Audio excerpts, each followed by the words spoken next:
Hey everyone, welcome to Locked On Lakers for Wednesday. Brian Kamenetsky and Andy Kamenetsky. Andy, LeBron reportedly has some ideas for who should be the next Lakers head coach, or at least some preferences. Are they smart ones? That's next on Locked On Lakers. You are Locked On Lakers, your daily Los Angeles Lakers podcast. Part of the Locked On Podcast Network, your team every day.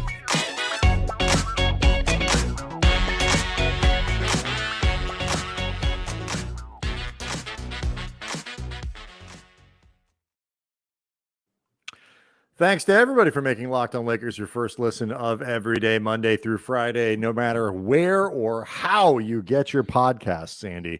We have this thing ready to go for you. And if you go to Locked On Lakers on YouTube, you can get it early before the audio version comes out. You get the audio and the visuals. And I think when you're dealing with handsome fellows like ourselves, the visuals are that much more important.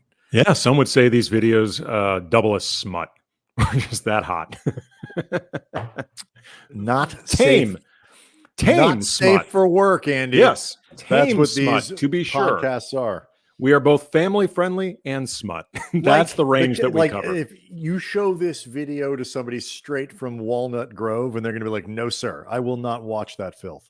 But everybody else is probably okay with it. Walnut Grove being Little House on the Prairie. That's where the Ingalls lived. Mm-hmm. So we'll get to LeBron James and a high-profile name that LeBron would reportedly be happy to have patrolling the Lakers sidelines next season. We'll talk about that, and we'll get into some of the other things that Rob Pelinka said about who the Lakers might be looking for in a new coach. But again, if you missed it on Monday, go back and watch Stanley Johnson's exit interview, because it was awesome. I realize the guy, Andy's had a little bit of trouble sticking in the league, but it's not because he's not a smart guy with interesting opinions and a great deal of candidness speaking. It was incredibly fascinating to listen to him talk. And one of the things that he got into that the Lakers were missing was the idea that the roster was kind of mismatched. They didn't have enough guys who could be stars in their roles. And where they did have guys who could be stars in their roles, a lot of times those roles overlapped with each other. And if you had this guy on the floor, you were lacking in another skill over here. It was interesting to hear a role player talk about the ways that the roster construction didn't come together, that they didn't have all the right tick boxes checked. That was one of my big takeaways from Monday. Yeah, Dwight had a really interesting thought on this when he was talking about Russell Westbrook, who had let it be known that he never felt comfortable all year, whether you're talking about the way he was used, whether his relationship with Frank Vogel, whether really his relationship with the organization, it seemed like. And it's very clear hearing Russell talk that he still thinks of himself as an elite superstar who should be implemented in certain ways because of that. And for a variety of reasons we've discussed before, and we'll continue to discuss, that just doesn't work.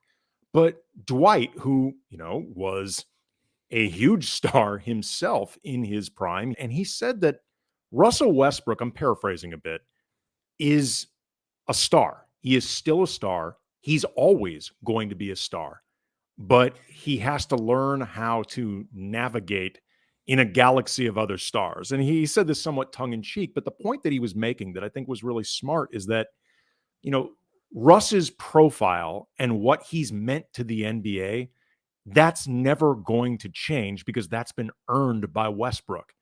However, his station in the current NBA, and for the time being, his current team, that actually has changed a lot. And he's got to figure out how to navigate that in a way that still makes him feel comfortable with some type of status in his mind, if nothing else, while still operating within the function of a team, but also, frankly, within the parameters of his own limits.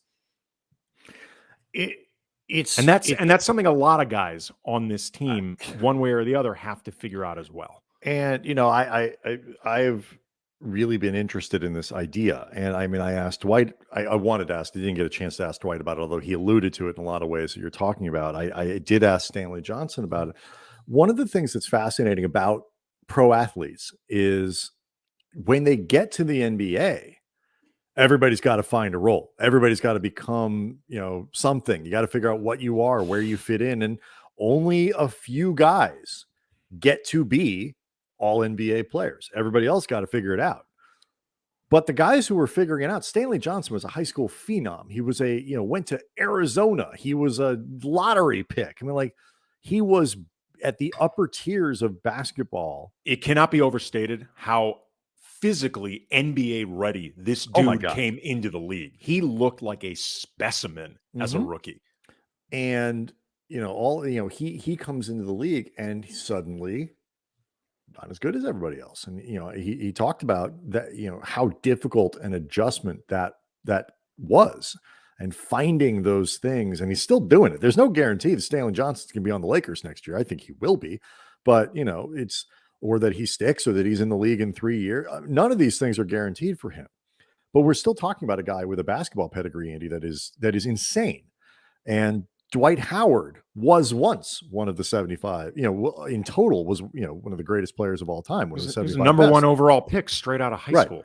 And for a long time was in that elite group, but you don't always stay there. And so, I mean, I think what Stanley was talking about that was so interesting here, and we'll talk about this part first, was everybody first has to understand who they are and what they do and what their job is, and put the ego, I think, aside. And you look at the guys who are able to do it: Stanley Johnson, Carmelo Anthony, Dwight Howard. These are players who, for one reason or another, you might have expected something different in their basketball careers, and circumstances have forced them to change. The guy who had to do it much faster was Westbrook. And, coming off, was he all NBA in Washington last year? It was 2 years. 2 seasons ago. I think the last time was Houston. Right. Pretty recently, and averaged a triple-double, over the second half of the Wizards last year, and led them to the playoffs. He'll remind you. Yeah, he did on Monday. Yeah, I know. I'm not saying that as an aside. He will remind you. I think a few times he might have. Yes. It might be on his license plate. Mm-hmm. He's going to change his name like Meta World Peace. Just a triple-double. The speed at which you have to find guys, that guys have to make those adjustments is really hard.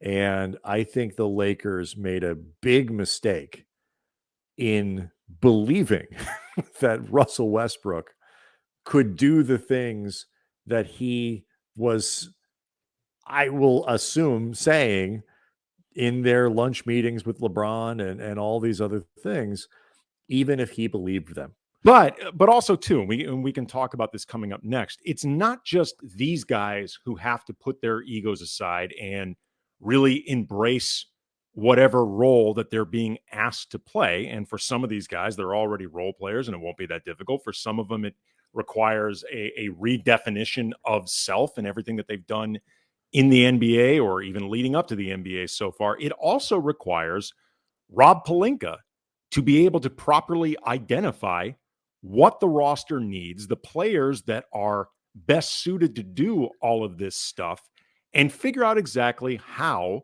they will fit all together. Because by Rob's own admission during the exit interview, he did not do a good job of that. Right. And the other half of what Stanley was talking about was really not just ego and things like that, but skill set. And the Lakers had misaligned skill sets all year long. So we'll talk about where they went wrong in that regard next. Locked On Lakers brought to you by Shady Rays, an independent sunglasses company that gives you the features of $200 sunglasses for a fraction of the price. It means polarized lenses, well-constructed durable frame, premium high-end finishes, plus something you won't find anywhere else, Shady Rays' insane protection program. Like Shady Rays all includes lost and broken protection on every pair. They will send you a brand new pair if you lose them, no matter what happened. Like, even if you are a complete idiot, and like when they give you the form, I assume there's a form, and they ask what happened, you just write idiot. Doesn't matter. They're gonna give you a new pair. They're gonna replace it. So give them a try. If you don't like them, you'll pay nothing. It's that simple. I mean, in that sense, it truly is an insane protection program. And also, too, this will make you feel good when you order your Shady Rays. 10 meals are donated to fight hunger in America when you shop with this company, and that's pretty awesome. So exclusively for our listeners, head to shadyrays.com, use the code locked on to get 50% off 2 or more orders of polarized sunglasses. Again, code locked on for the best deal of the season, 50% off 2 or more pairs of Shady Ray sunglasses backed by over 150,000 verified 5-star reviews. Tell you what, Andy, they call him Shady Ray, but he seems like a pretty stand-up fella to me. No, if nothing else, I feel like he should be called Naive Ray, right? because that deal's too damn good. Yeah. I think the comment I made in the preseason was that the Lakers are kind of throwing a lot of things at the wall and hoping that a few things stick. Now, I also, in my naivete going into this season, or optimism, as worried as we were, I assumed that some of these things would work better than they did. I assumed guys would be healthier first and foremost. I thought Kent Bazemore would, play. Yes, I have made a huge mistake. That was also LeBron on day 3 of training camp. I thought Wayne Ellington would be a more more consistent contributor and things like that. But I was also very clear that the Lakers were putting themselves in a difficult position because they had a lot of guys who could do one thing and not a lot of guys who could do more than one thing.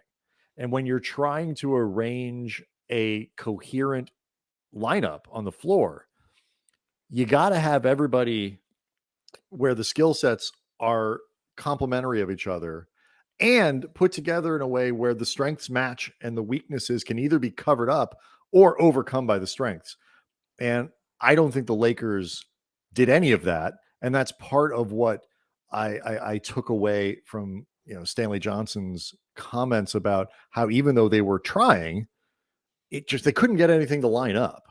Well, I mean, it's at some point, if you've got a puzzle and there are a bunch of pieces, I guess the factory line, something got screwed up at the puzzle piece company, and you've got a bunch of misshaped puzzle pieces that got sent in this box to you. Or just corners. Everybody likes corner pieces, Andy, Sure. But if you only have corner pieces, that doesn't help you put the puzzle together. Right, exactly. It's at some point you have a dysfunctional puzzle, and that's ultimately what the Lakers had. And there were reasons to believe heading into this that was a possibility. I mean, you and I both talked about how there were redundancies with this roster, how they traded a lot of defense and a lot of very clearly set and defined roles for what they thought was, to be fair, a necessary offensive upgrade, and some burden being taken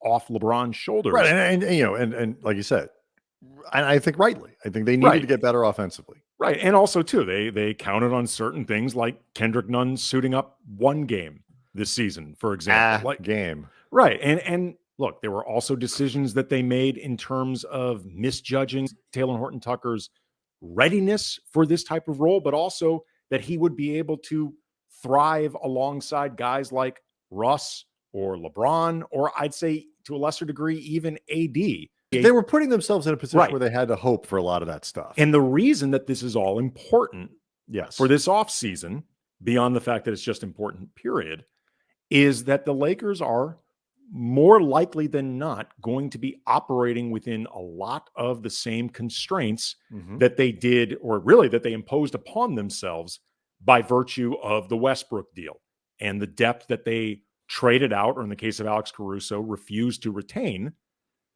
They are now going to be operating within a lot of those different constraints, which means Rob Pelinka is going to have to be even better at identifying details, at being creative in the way that he thinks players can be used in whoever he hires as the coach. We're going to get into that in this show. Being on the exact same page with that coach about what are you looking for, Does this guy work, as opposed to, well, this is what we want. Figure it out, dude, that we don't plan on keeping around anyway. Right. Or like, we've heard of this, he's a guy with a long reputation. He's a veteran.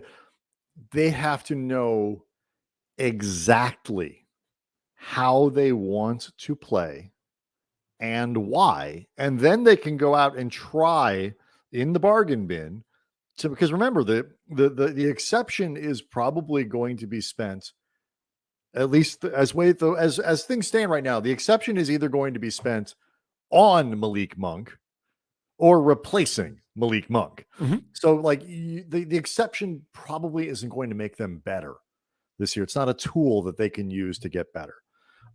It's a tool they can use to tread water. And so they have to figure out with the rest of the stuff, how can all of these parts fit together to play in a particular style that we want, that we think is going to be most effective, and tailor it to that. Because I don't think, other than shooting, like we want shooting this year. That was very clear. It didn't all work out that way. But the one thing you can say they went out and were looking for is shooting. The problem was a lot of those guys, they can't all play at the same time. It doesn't matter if you have Wayne Ellington and Malik Monk and all these other guys who are potentially great shooters if only one or two of them are going to play at the same time. Right. That's why this stuff is critically important. And you hope that they have a really good idea of the kind of coach that they want to hire. Which in and of itself, before we get into the nugget from Sam Amick of The Athletic about a guy that maybe on LeBron's radar, you just need them. You want the hope that they have a clear idea of what they want in a coach and valuing whatever they want a lot. Because as I've said many times, ever since Phil Jackson left, and this, frankly was happening under the tail end of Dr. Buss's life, much less where we are right now, two different regimes, all of it. There has been no clear vision, no clear coherency whatsoever in what they want in a coach in terms of who they've been hiring, sometimes who they've been interviewing, the people that they've been interviewing, but in the case of like a Ty Lue, seemingly interviewing with the purpose of getting him to turn down the gig. Yeah, they need to value this job, assuming they want somebody that they consider, at the level of the Lakers. And, maybe there's some delusion involved in that in and of itself is a problem. But there's got to be a clear vision for this. Otherwise, they are just going to be operating a treadmill that has basically been going aimlessly in circles, with the exception of a championship. And the championship matters. It does. But otherwise, it's been a lot of running. 7 losing seasons in the last 9. Yeah. 7 losing seasons in the last 9, 2 playoffs, which is not great. No. So we'll get to that name. It's an interesting one that Sam Amick put out there as a man that that LeBron might be interested in. And we'll talk a little bit more about what Pelinka might be looking for in a coach next. Locked On Lakers brought to you by Athletic Greens and AG1. I am a person, Andy, I need to figure out ways to get healthy foods, healthy lifestyle things into my life.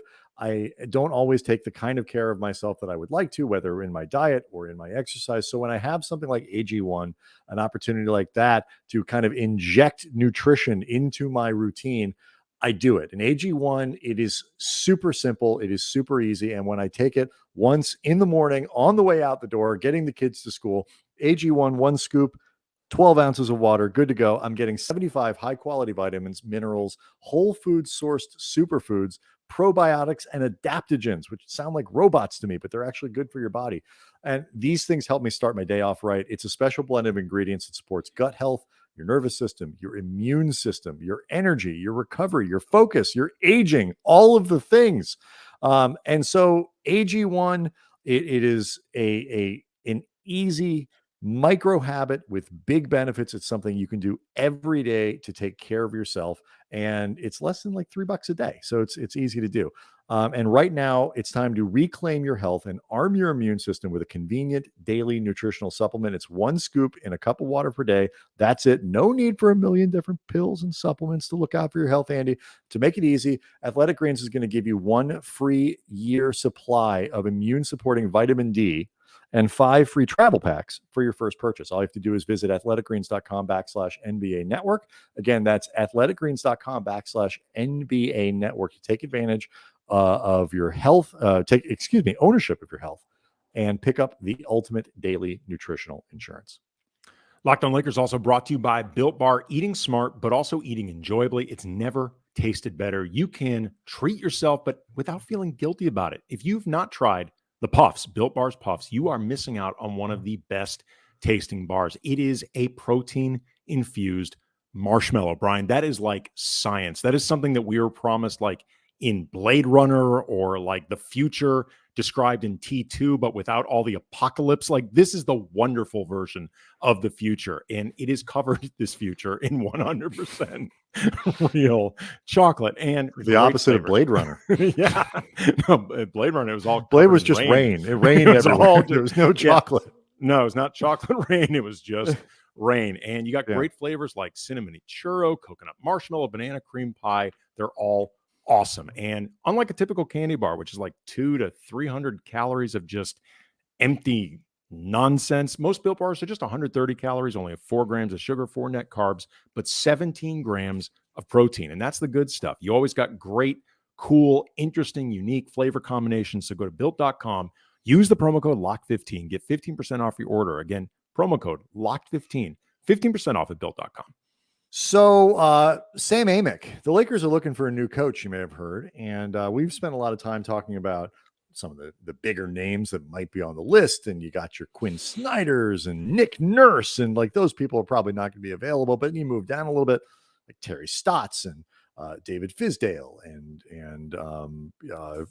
Phil Handy.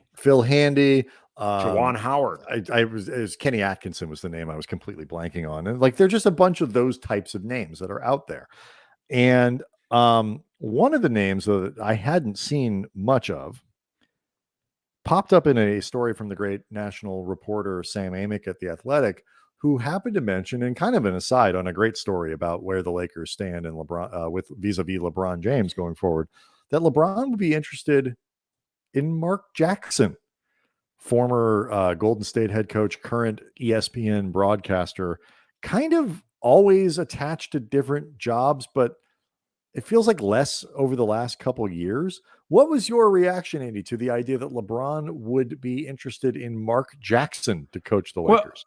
It's not the first time that it's been reported that LeBron's had an interest in Mark Jackson. If memory serves, there might have been some talk of that after Luke Walton was fired and the Lakers were, laying out possibilities to replace him that eventually. I believe so. And he never actually ended up on the Lakers, any sort of serious Lakers list based on the reporting, at least. But in terms of the rumor mill, I'm pretty sure Mark Jackson had been attached then because of, again, that relationship with LeBron. It had been reported that when David Blatt was fired and eventually that went to Ty Lue in Cleveland, that LeBron had some interest in Mark Jackson there as well. So if nothing else, Mark Jackson has surfaced at times as somebody that would end up connected to LeBron and coaching LeBron. So in that sense, it wasn't totally shocking. Mark Jackson to me is an interesting case because he's been a very polarizing figure in the NBA upon becoming a coach, and both the success that he did enjoy with the Warriors for a couple seasons, but also his exit and the stories that came out from his exit where it seemed like he was feuding with quite literally everybody. Joe Lacob said you can't, it was quoted as saying you can't have 200 people dislike you. And you can't have everybody in the organization dislike you. And, the literally immediate championship that the Warriors won in the dynasty run that they began from Steve Kerr's first season onward, that's led to some polarization with Mark Jackson. And candidly, his time as a broadcaster for ESPN has been very polarizing because Mark Jackson is, let's just say, not for everybody as a broadcaster. And beyond stylistically, I think the way he talks about basketball as an announcer is very polarizing. So all of that means there's going to be a lot of opinion attached to Mark Jackson. But what I find interesting about it is that his actual sample size as a coach, pretty small, just like 2, maybe 3 seasons. That's it. One team. I don't think it's going to happen. I don't think I'd be very surprised. I am less interested in the idea that LeBron might be interested in Jackson, because unless the idea that LeBron is going to dictate this coaching search, like he wants Mark Jackson, he's going to get Mark Jackson because LeBron always gets what he wants. Maybe people are thinking of the Westbrook thing or whatever. LeBron wanted Ty Lue. He didn't get Ty Lue. So it's more interesting to me to see if the Lakers would put him on the list. Somebody who probably wouldn't have been there, but would then make him part of the process. I'm not a huge fan, but it's funny. Like you mentioned, the broadcast stuff. I can't tell if I'm less interested in him because of my thoughts about him as a broadcaster or my thoughts about him from what I remember as a head coach. I do think the combativeness, the willingness to work within the organization and kind of be a collaborator is problematic. But in terms of his actual on-court work, I remember the criticisms, but I don't really remember much of what he did. I just don't know. I just don't like him as a broadcaster. He feels way too old school for what I would want in a Lakers head coach. I agree with you. As a broadcaster, there are times where he just seems behind the current NBA. But at the same time, he and Jeff Van Gundy, because they've been teamed up for years, there's a shtick between them. And both of them, for better or worse, depending on whether or not you like them as broadcasters, they very much play a role and a persona. It's important to note that during his 3 seasons with the Warriors, 3 seasons, yes. The second season, they made a dramatic They went from 23 wins in his first season to 47 in his second and 51 in his third. Now, detractors though would point out that they really took their leap after he was gone, and Steve Kerr put in an offense that was a little more tailored to that may be true and things like that. But a 20-something game jump, that's significant. That is a really big jump with a roster that was still very young and very unproven. That doesn't necessarily mean that Mark Jackson is an underrated coach, but I also think that's something you can't just slough off automatically, no matter what happened from there. That's an impressive achievement. With Mark Jackson's, those clashes that he had with the Warriors, and you can do a Google search and find articles on a lot of conflict, a lot of frankly pretty crappy opinion expressed by Mark Jackson. Us versus them, that kind of stuff. But I was thinking about this. Jason Kidd had a very well documented history of clashes, not just as a player, but also in his first 2 head coaching stints with Milwaukee and Brooklyn. He was quite literally orchestrating coups when he wasn't busy with wacky schemes like intentionally spilling soda on the court to force timeouts and stuff. And in my brief interactions with Jason Kidd as a player and a coach, I found him prickly and unpleasant. And that's not to even get into the off the court stuff. To be fair to Jason Kidd, his time with the Lakers, neither one of us heard anything other than positive. And he's done a good job in Dallas. So perhaps people can change from those past episodes of legitimate problems. The thing, though, that jumped out at me with Mark Jackson, because he is a guy with a big persona and somebody that I think, if nothing else, sees himself as a leader of men.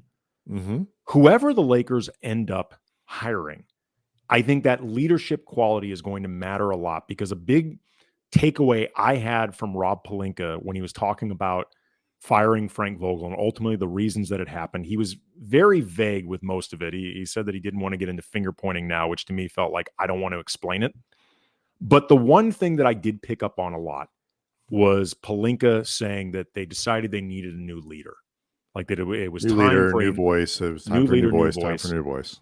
And to me, at least, it reinforced, Brian, what I had suspected and even said over the course of the season, that Frank Vogel had lost the team on some level, that his voice was not resonating the way it had his first season and even the second season with the Lakers.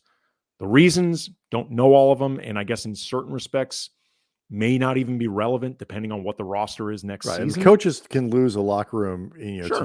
in that sense, because of things that really amount to the players as much as it is their own inadequacies too. But this is a thing, though, I think at least, and that's something that you have to consider whether you end up hiring Mark Jackson or whoever. Right. And they're not going to hire Mark Jackson. I'd I be don't think they very are surprised. But the reason I wanted to bring it up today, I agree with you that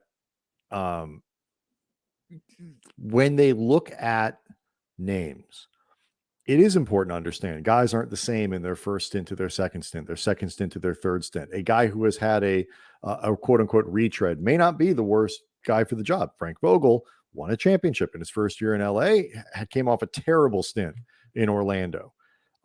They're probably not going to be able to get a guy who's just kind of made, who comes without any sort of, I don't know, kind of baggage. Quinn Snyder would be my best guy. Not going to be available. We talked to a couple people about this, and it's been reported by Mark Stein and a couple of people we talked to. The Jazz aren't going to fire Quinn Snyder, and if they're not going to fire him unless he quits, he's not going to be available. So prying Nick Nurse away from Toronto feels that's not going to happen. Exceptionally unlikely. That's not going to happen, and we can do a show on that too of why Nick Nurse would be insane to do that. It gets back to the thing then. If you have a coach that isn't perfect, that isn't one of the ultra elite in the league, and I would put Nick Nurse in that group now. Of the ultra elite. Yeah. Then you have to make sure that your roster matches what your coach is good at. And if we learned anything this year, and we can quit here, it's not going to be the last time we talk about the coach.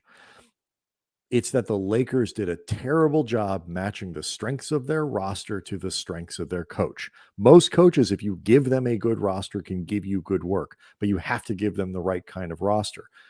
The Lakers didn't do that this year. And if they have 5 candidates lined up, they might need to choose the candidate based on which kind of roster they think they can put together, not necessarily just which candidate they think is best. And so there is so much sort of organizational Tetris that the Lakers have to play this offseason. Makes it very interesting, but it also makes it very perilous. And so we are looking forward to getting into all that peril with all of you as we go forward into the offseason. Locked On Lakers on YouTube. Make sure you subscribe to that to get things like this podcast early, and you can look at us and gawk and wish you had what we have. And we'll see everybody on Thursday.